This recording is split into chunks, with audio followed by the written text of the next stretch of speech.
RK நகர் இடைத்தேர்தலில் தினகரன் செய்த தில்லுமுள்ளு குறித்து விரிவான விசாரணை நடத்தும்படி தேர்தல் கமிஷனில் புகார் அளிக்க உள்ளதாக முதல்வர் பழனிசாமி, துணை முதல்வர் பன்னீர்செல்வம் தெரிவித்துள்ளனர்.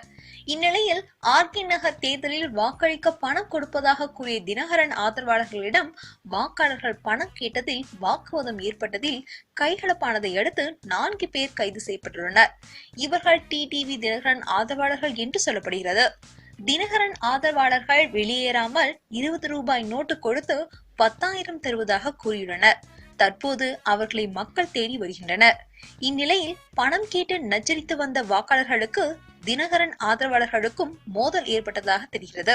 இதில் வாக்குவாதம் முற்றி வாக்காளர்களை தினகரன் ஆதரவாளர்கள் தாக்கியதாக தெரிகிறது. இதனையடுத்து அவர்கள் மீது வழக்கு பதிவு செய்யப்பட்ட நிலையில் வேலு, பாலாஜி, ஜான் பீட்டர், சரண்ராஜ் உள்ளிட்ட 4 பேரை போலீசார் கைது செய்துள்ளனர். இவர்களிடம் இருந்து வாக்காளர்களுக்கு பண விநியோகம் செய்வதற்கான ஆவணங்கள் பறிமுதல் செய்யப்பட்டுள்ளதாகவும் தெரிகிறது.